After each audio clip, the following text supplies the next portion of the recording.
So students, that we discussed that we will talk about correlation, right? So today I will be discussing on correlation. I know it is very good that you are in some laboratory. Then there also you can discuss with your friends regarding correlation. This is in fact one descriptive, but we can use it for inferential analysis also. So here we'll find that I will share the first one concept before going to correlation. So any data, whatever you get, any data. So for example, you are getting a kind of a data, right?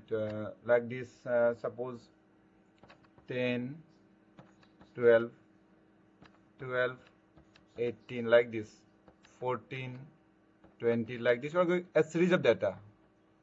16, 22. So this data set is X, this data set is Y, right? Now, one X is Y means this is X axis, this is Y axis. I think you are familiar with this graph. So once you plot this data, X on X axis and Y on Y axis, you may find a different type of scatter plot. This is called scatter plot, right? Scatter plot. So scatter plot, in the sense, you can say that the coordinates, these are coordinates, this is a coordinate, right? Suppose this is 10 and 12, 10 and 12, 10 is 12. Now these two will meet here, right? This is coordinate, this is called coordinate. And this dot is in here, these different dots are there, you can see. Every dot is a kind of a coordinate. So you can find this kind of distribution of data. Sometimes they are in ascending format, sometimes they are in a descending format, right? So it is also possible that you may get them in a different other format also. Wow, this is you may get them in different other formats also. Suppose this format, you can say here, this is vertical, horizontal, and there is no meaning of this one. Now you can find the difference between these two, this one, these two, and the second slide. Here you can see this is a kind of a ascending and descending pattern, and here you cannot see the ascending and descending pattern. So in that case, we can say this data may have some kind of correlation, means this X data has some correlation with the Y data, because once this is increased to 14, the second Y also it is increased to 20, and once we increase it 14 to 16, this Y also it increases to 22. So means one variable is increasing, it is causing the increase of another variable. It may be in a positive way if it is increased, and negative way if it is decreased. So this way you can say that whatever data you find, when there are paired data means when you are comparing temperature and enzyme activity, okay, then you are adding addition of fertilizer and what is called flowering or growth of the plant. So you can have two sets of data, one has some relationship with another one. So in that case, we can say it has some correlation, either positive or negative correlation. So that positive and negative correlation can be statistically analyzed, and we can make some mathematical conclusion, because what is a correlation, how much correlation we need to know. Maybe sometimes it happens that it has a very good correlation, sometimes very poor correlation.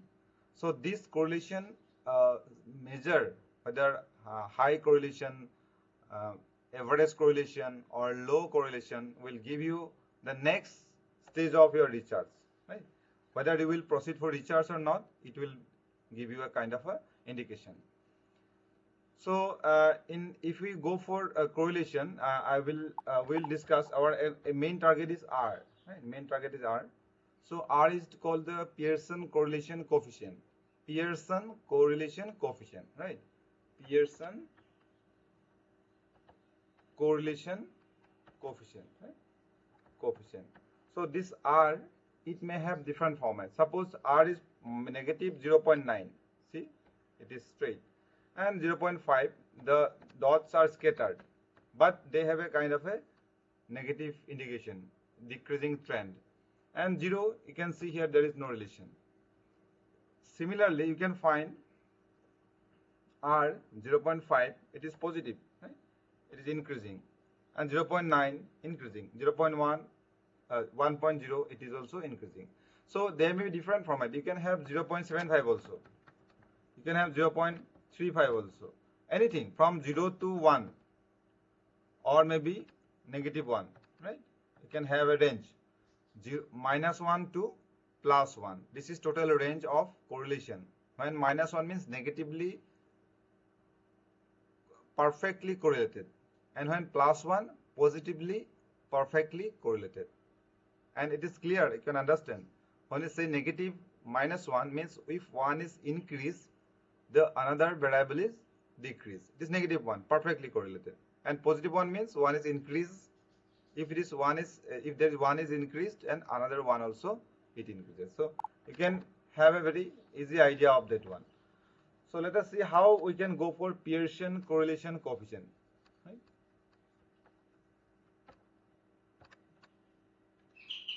This is one. The first formula you can say Pearson correlation. We can follow two different formula. One is this is Rxy. This also we can write Rxy, right? So this is x minus x bar.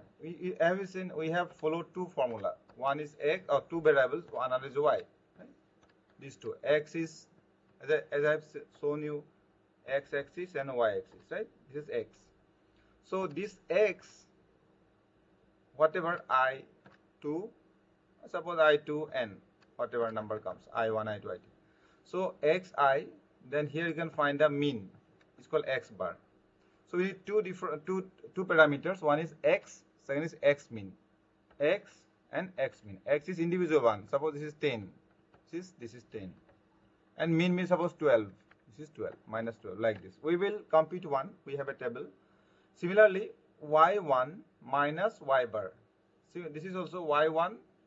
Suppose 14 y bar. Right?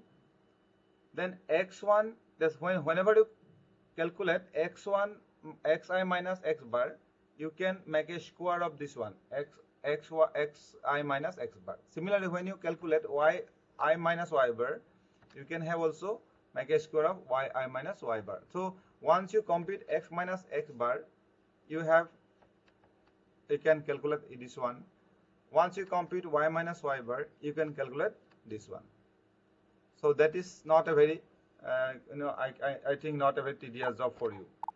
So once we get this formula, this is the first formula, right?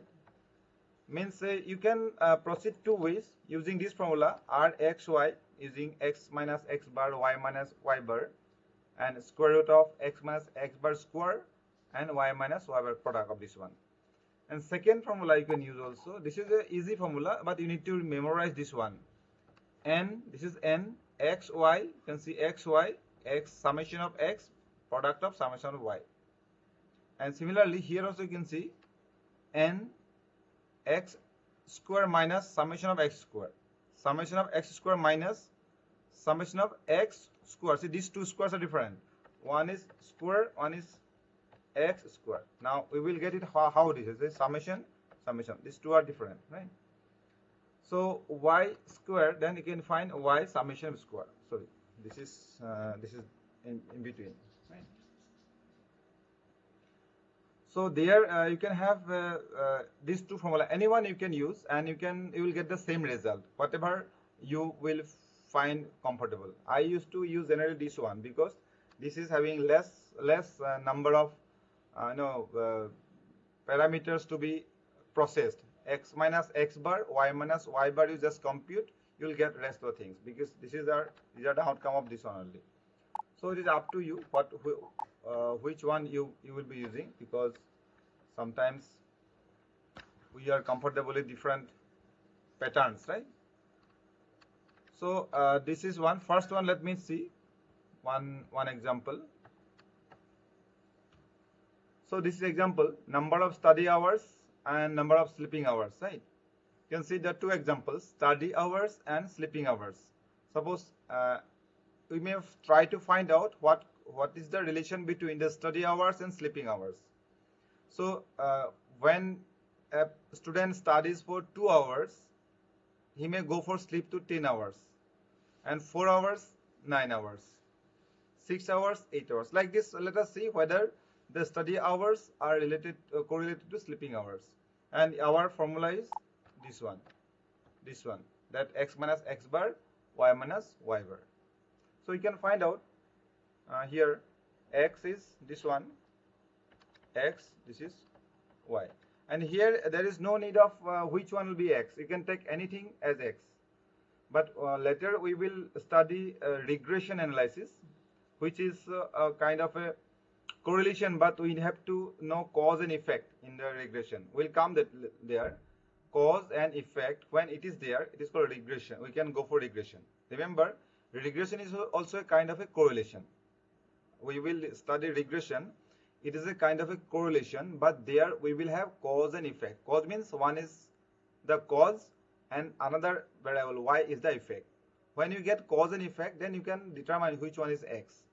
Suppose, say for example, temperature and enzyme activity.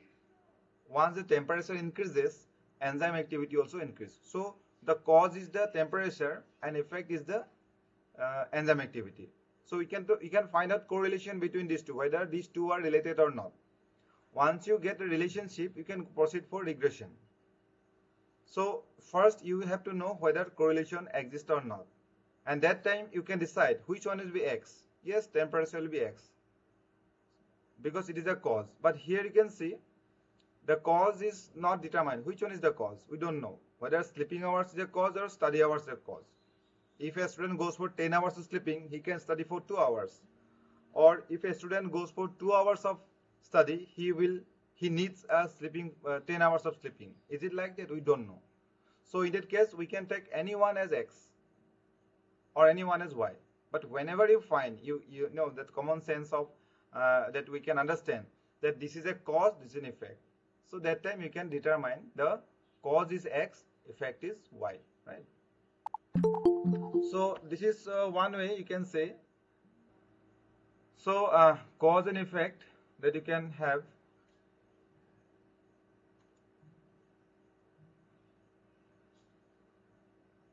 You can have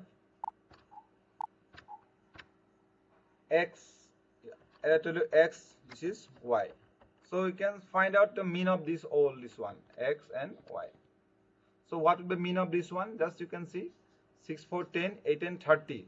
1, 2, 3, 4, 5, 6. So 30 by 5. So 6 is the mean. 1, 2, 3, 4, 5. Yes, 6 is the mean. Okay. So here you can see this is x bar. X bar. Then there you can see 10 y. You can see what is that one? You can see, just tell me what would be the mean of this one. 14, 22, 13, 17, 30, 40, 8. 48, right? It's 8, this y. So now you can just make a table. What you need? X minus x bar, right? Make a table, this one. Y minus, I will show the first line, right? Then you can have, suppose this is whole part, you can mean a. This part you can mean b. Okay, x minus x bar means a, y minus y bar means b. So it is a square, it is b square. So to convenient, to make it convenient, we have made it. So x means what? 2. X bar means 6. X means what? 4. X bar means 6. Likewise, you can go on. What is minus 4, minus 2 likewise. So this will be squared 16, 4. Okay. Similarly, 10 minus 8, 2. Then 9 minus 8, 1. Then this is 4, this is 1. Okay. Now once you go, you can once you complete all these five observations, you can have a sum of all this. I'm showing you. I have prepared a table. Right, just I am showing you. Just let me clean the board.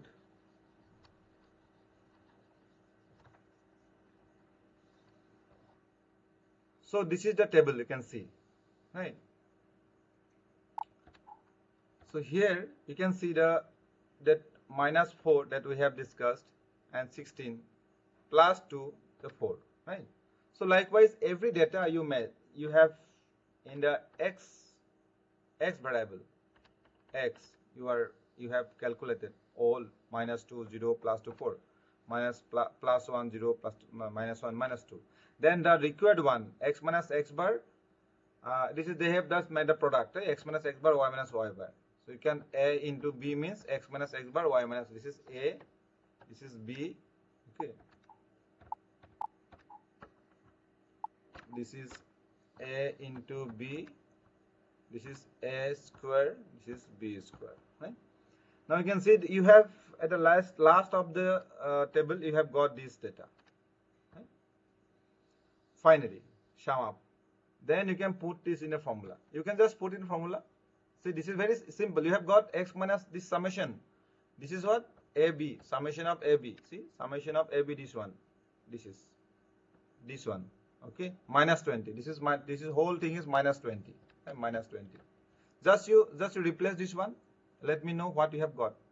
Sir, the one is the wrong actually. I mean, see the last corner one, that will be 4 actually. Y minus y square last one.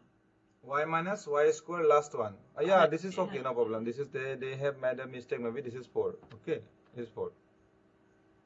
Yeah, this is 4. But I don't see whether the sum is fine, right? 10. Okay. By mistake it is I think 1, but summation is okay, fine, 10. Just you put it in the formula, this formula. Let me know what is the correlation of this.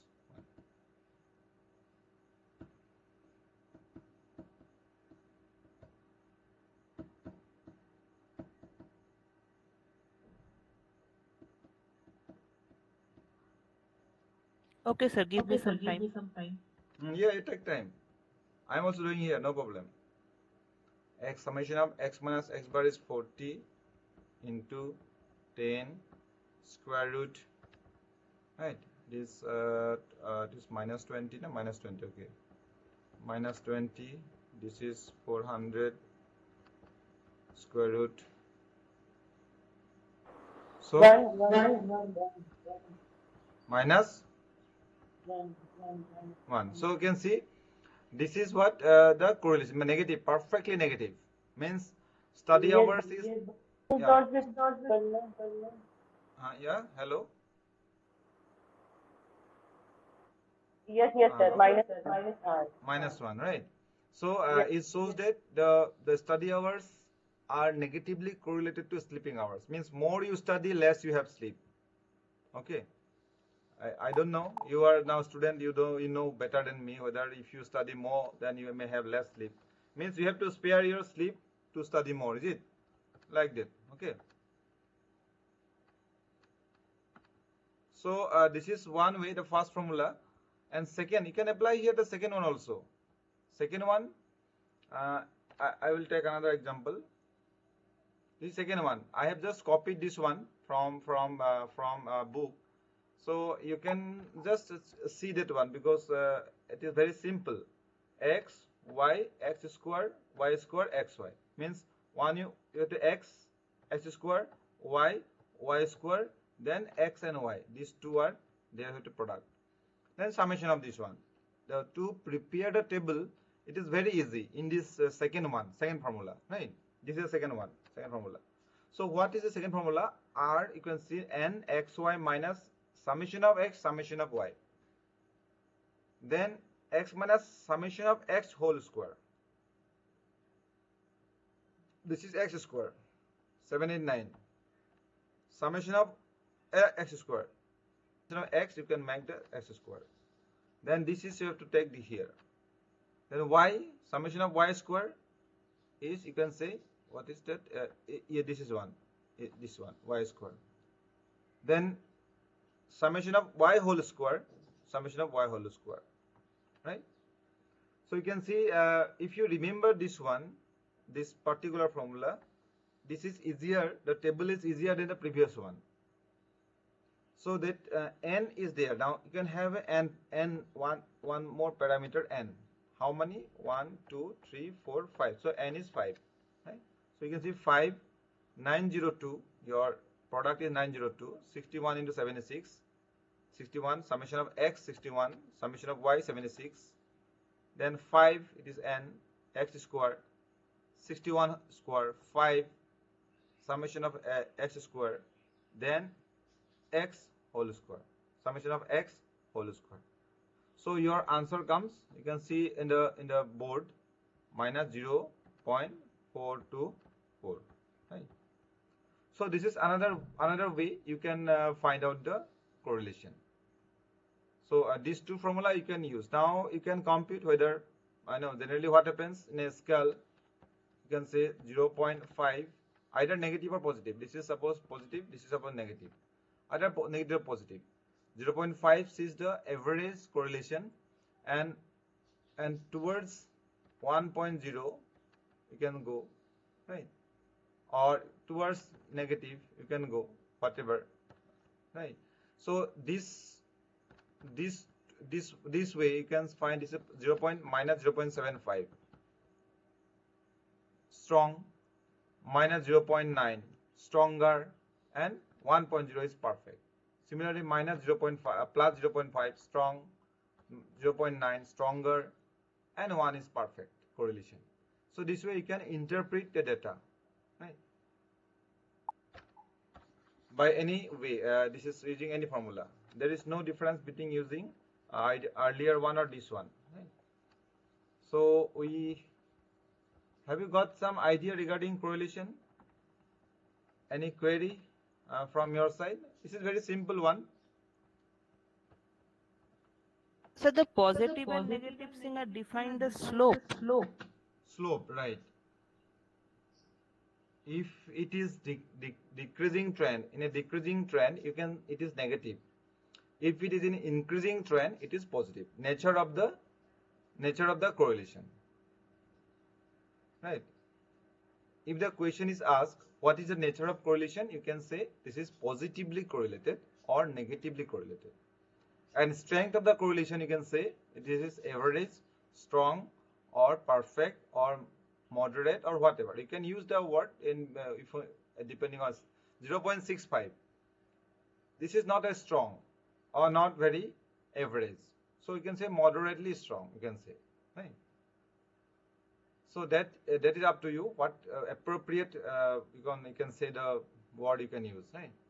So this is a practice problem. You can just check your knowledge. This one, I will give this video to you. You can go through the video and try to calculate the R here, right?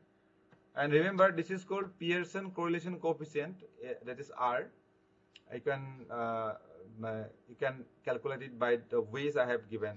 Already 2 different ways I have given to you, and here also we can use that is confidence interval level, but this time we are not going to that. We let us know only this correlation, and there are some additions are there by adding those particular expressions or mathematical computation. You can express there was 0.95. What is the confidence level of 0.95?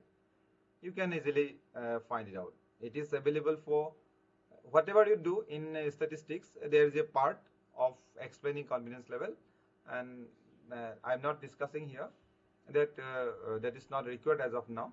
Okay. So there are relation between correlation and the confidence level. No. Suppose correlation, once you compute the correlation, there is a question, what is the confidence that correlation will exist? Similar way that I have told you regarding the mean. If you repeat the data, repeat the experiment, right? Suppose you are feeding a mice, feeding lipid to mice, depending on the age, you have found that the age wise their weight increases. Now if you repeat the experiment, what is the confidence level of that you will get the same result, same confidence or same correlation? So for that we can add a part of confidence interval that is called calculation, which I am not discussing here, right?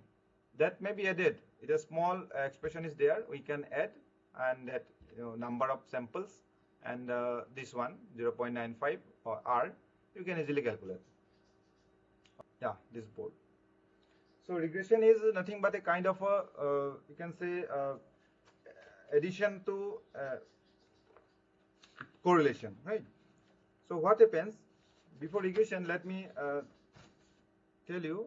You might be familiar with y equal a plus bx, right? Yes, sir. Right. So x is the independent variable, y is the dependent variable. Clear? Then b you can show in a graph. B, suppose this is the graph and b is the slope. B is the slope, right? Then a is the intercept.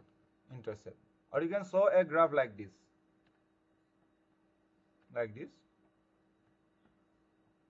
B is the slope, A is the intercept. Now let me know, are you clear with these two terms, slope and intercept? Yes, sir. Yes, sir. Okay, then it will be easier for me, right? So the same table, what is called regression. Regression, you can say you have, it is called coefficient of determination, right? It's called coefficient of determination. Remember what I told? It is Pearson coefficient correlation, say correlationship in case of correlation. But regression, it is called coefficient of determination. Now let me clear this canvas. Sir, can you repeat what you told this coefficient term? It's got confused. Okay. Then see, this is correlation, right? It is called Pearson correlation coefficient. Okay. Now we are going to have now R. It is called coefficient of determination.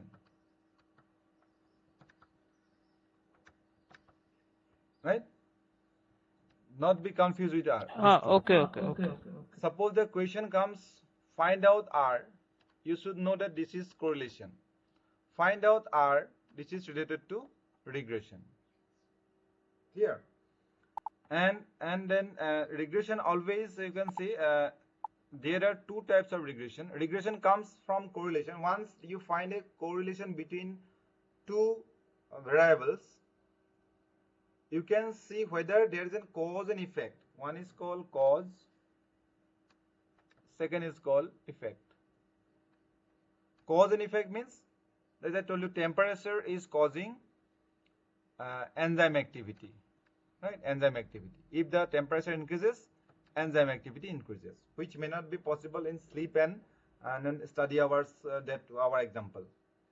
There is no cause and effect relationship. But here, temperature causes enzyme activity. Then you can see what is the intensity of cause on the activity. Remember, intensity of cause on the activity. That we need to know, and that can be, this is regression is a kind of a prediction model also. Prediction means what? Regression is a kind of a prediction model. It is called linear regression. We are discussing today linear regression, right? So it's a prediction. You can predict once you get the formula regression, y equal a plus bx.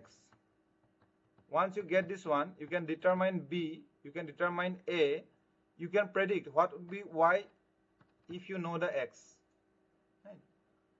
These two are coefficient constants. So once you compute the constants, you know these two constants, you can determine y, what is x. Suppose the enzyme activity is y and your temperature is x. As I told you, cause is always x and effect is always y. So in that case, cos x, temperature 10 degrees Celsius. Now suppose you go for temperature 20 degrees Celsius. You don't know what would be, we don't have data. But you have computed from 1 to 19. You have 1 degree Celsius to 90 degrees Celsius. You studied what happens to the enzyme once you increase the temperature 1 to 2, 2 to 3, 3 to 4, 4 to 5, 5 to 6, likewise up to 19. That you know that after studying this one, you got B and A. We have a formula, we can calculate B and A. Now, once you get B and A, you finish this formula, complete this formula with B, A and B, this relationship. Once X, now it is not there, 20 is not there in your known data. Just you put 20, you will get the Y. So that's why it is called prediction model. Regression is a kind of a prediction model. And there, most important part is played by B. B. Higher the B, you may say, higher the B, more is the slope higher means there will be more effect. Right? So how to calculate B? That is what important. How to calculate B? You can have similarly. I am not explaining what is X and Y because already we have explained X and Y. Right. So here just let me. This is X minus X bar. I know you can understand what is X minus X bar, right? Y minus Y bar. So summation of X minus X bar whole square. Now you can understand the same table that we have discussed earlier. Can you tell me what was X minus X bar in the earlier example? In the earlier example, sir, x minus x bar total summation was. No, you can tell me X minus X bar into Y minus Y bar. The product also was there, isn't it? Yes, yes. The summation was minus 20. Minus 20. Then what was X minus X bar whole square? It's actually sir 40. 40, no? This one, right? And remember, because here we have collected data from there, this is giving a negative part. But in case of B, okay, welcome. I will tell you. B, I'm telling you. Minus 20, how it comes? Minus 0.5. 5. So now you can see this is you can Y A plus BX. Now we have to determine A, right? What is A? How to find the A? How to find the A? You can see, find A, can find Y bar, mean of Y minus BX, mean of X. What was the mean Y? It's 8, no? I remember 8, okay? Yes, sir. Minus B is minus 0.5 into X. 6. That was 6. Mean. 6. Okay. Right? This is what you can say 30. 8 minus 3.0. Right? No, 8 plus, sir, because okay, there are plus. 2 minus. Okay, 11. Right? 11. Right? Now your Y is 11. A is 11. Now you can put here Y equal 11. Sorry.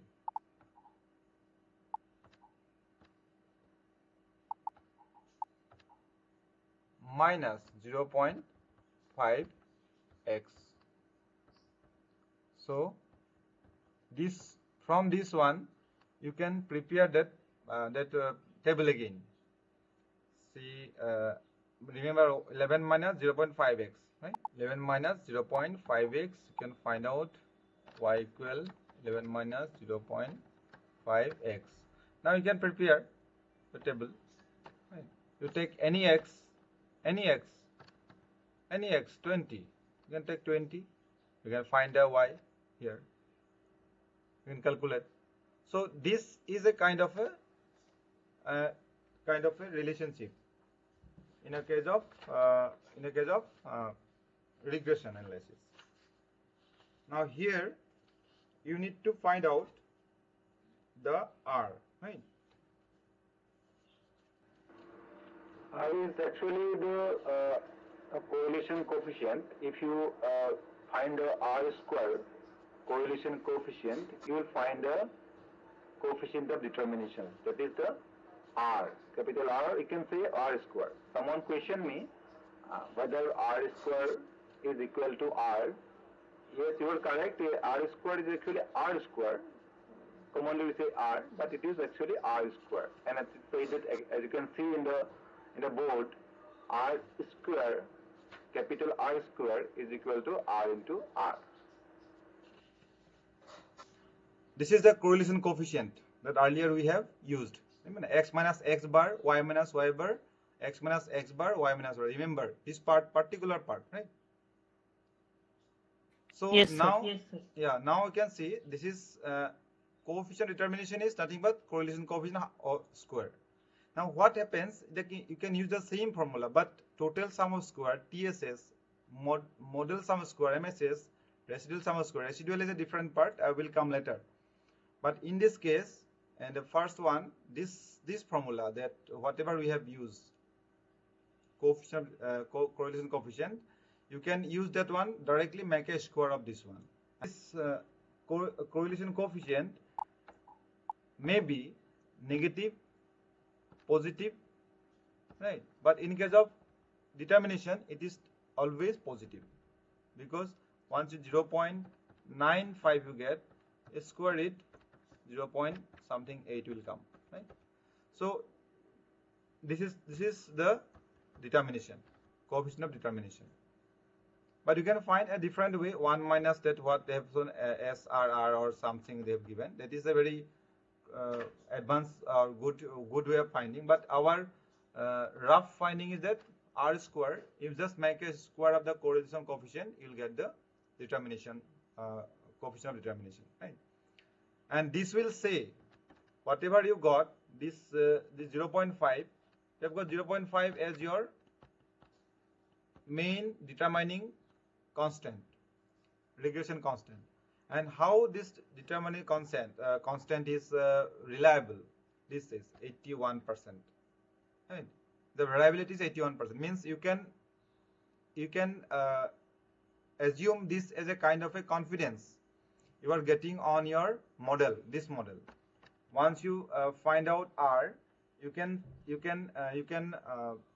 rely on R to explain your model. That yes, this is 81% reliable. The variability is 81%. Means you get at least 81% result using this model. Correct result using this model. And as you have seen, there is a term called residual. Residual is very simple term. That just I am giving a concept.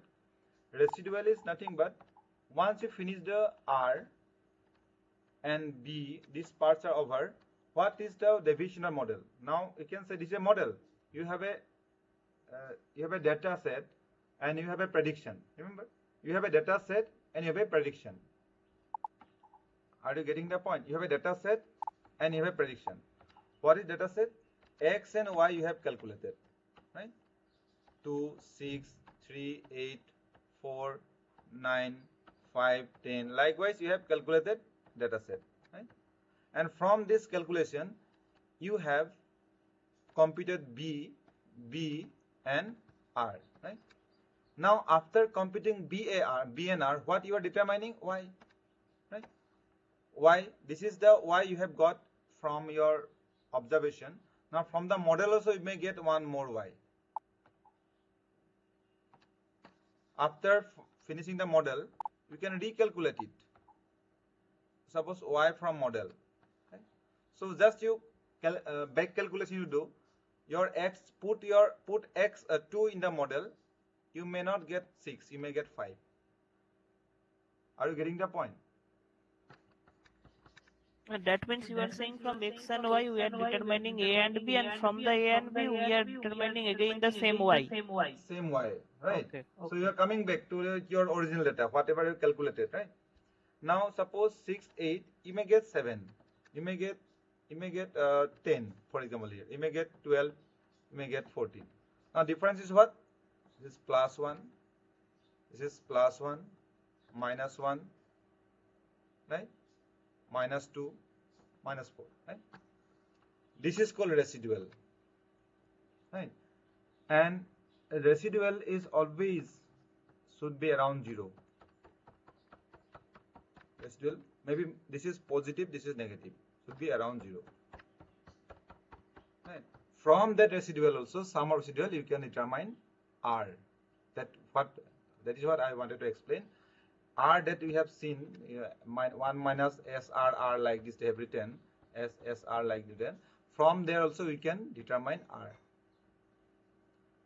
And that is the perfect method, but we can go directly to R square to get R, coefficient of determination, because this moment this is better for us to compute, give a interpretation of the data.